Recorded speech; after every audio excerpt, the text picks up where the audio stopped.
गर्भावस्था के 28 से 40 हफ्ते की अवधि को पहली तिमाही कहा जाता है। इस हफ्ते तक आपका वजन और अधिक बढ़ गया है और आप अब पहले से ज़्यादा थका हुआ महसूस कर रही होंगी। यह ज़रूरी है कि इस दौरान आप पर्याप्त आराम लें ताकि शिशु गर्भ में सुरक्षित रहे। शिशु की हड्डियां नाजुक हैं लेकिन इस समय तक पूरी तरह बन चुकी हैं। इस समय शिशु रोशनी को महसूस कर सकता है और अपनी आंखें खोल कर बंद भी कर सकता है। अगर सब कुछ सही रहता है तो इस तिमाही के अंत तक आप और आपका शिशु वजाइनल डिलीवरी के लिए तैयार हो जाएगा। यह ध्यान रखना जरूरी है कि 37वें हफ्ते में जन्मे हुए शिशु को प्रीमेच्योर कहा जाता है। ऐसे शिशु को कमज़ोर प्रतिरक्षा प्रणाली होने का और देरी से विकास का खतरा होता है। 39वें और 40वें हफ्ते में जन्मे शिशुओं को फुल टर्म बेबी कहा जाता है और यह अधिक स्वस्थ होते हैं। गर्भावस्था की जटिलताएं। ऐसी बहुत सारी महिलाएं हैं जो गर्भावस्था के इस दौर को बिना किसी समस्या के पार कर जाती हैं।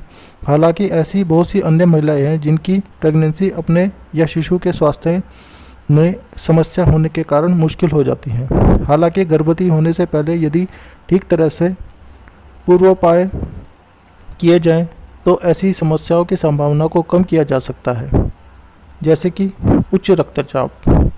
हाइपरटेंशन या उच्च रक्तचाप एक ऐसी स्थिति है जो कि शिशु के स्वास्थ्य को गंभीर रूप से प्रभावित कर सकती है।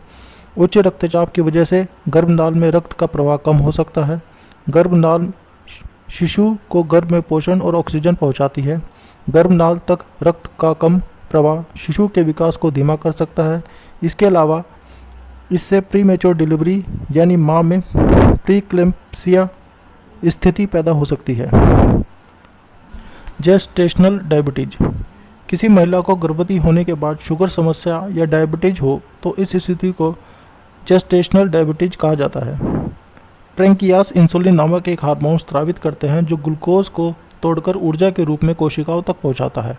गर्भावस्था में हो रहे हार्मोनल बदलाव के कारण ऐसा हो सकता है कि शरीर में पर्याप्त इंसुलिन न बने या शरीर में उसका उपयुक्त तरह से प्रयोग न हो। इससे रक्त में ग्लूकोज का जमाव बढ़ सकता है। रक्त में ब्लड शुगर लेवल बढ़ने से जेस्टेशनल डायबिटीज की स्थिति पैदा हो सकती है। यदि आपको जेस्टेशनल डायबिटीज है तो यह जरूरी है कि आप डॉक्टर द्वारा सुझाए गए ट्रीटमेंट करवाएं। इन ट्रीटमेंट को करवाना जरूरी इसलिए होता है क्योंकि न करवाने पर प्रीमेच्योर बर्थ जैसी स्थिति पैदा हो सकती है।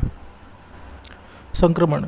यदि गर्भावस्था के दौरान माँ को किसी भी तरह का संक्रमण जैसे bacterial infection, viral infection, fungal infection या फिर एसटीडी होते हैं तो इससे माता और शिशु दोनों के स्वास्थ्य पर प्रभाव पड़ सकता है। ये भ्रूण में जा सकते हैं और स्वास्थ्य को नुकसान पहुंचा सकते हैं। इनमें से कई संक्रमणों का इलाज गर्भावस्था के दौरान या उससे पहले किया जा सकता है। गर्भपात का मतलब है भ्रूण की गर्भावस्था के 20वें हफ्ते में स्वयं ही मृत्यु हो जाना। ऐसा कई कारणों से हो सकता है जैसे संक्रमण, इम्यून सिस्टम की प्रतिक्रिया और यूटेरिन असामान्यता। यदि आप शराब पीती हैं या धूम्रपान करती हैं तो गर्भपात का खतरा बढ़ जाता है। Ectopic pregnancy. आमतौर पर एम्ब्रियो गर्भ में फर्टिलाइज होता है, लेकिन अगर यह निषेचन फिलोपियन ट्यूब्स में होता है तो इस स्थिति को एक्टोपिक प्रेगनेंसी या ट्यूबल प्रेगनेंसी कहते हैं। ऐसे में एक्टोपिक प्रेगनेंसी के लक्षणों को पहचानना जरूरी हो जाता है। इन लक्षणों में पेट दर्द, सोने में दर्द, रक्तस्राव, जी मिचलाना और मल त्यागने की इच्छा होना शामिल हो सकते हैं। दोस्तों, यदि वीडियो में दी गई जानकारी अच्छी लगे तो प्लीज़ इस वीडियो को लाइक कीजिए, शेयर कीजिए और चैनल को प्लीज़ सब्सक्राइब जरूर कीजिए।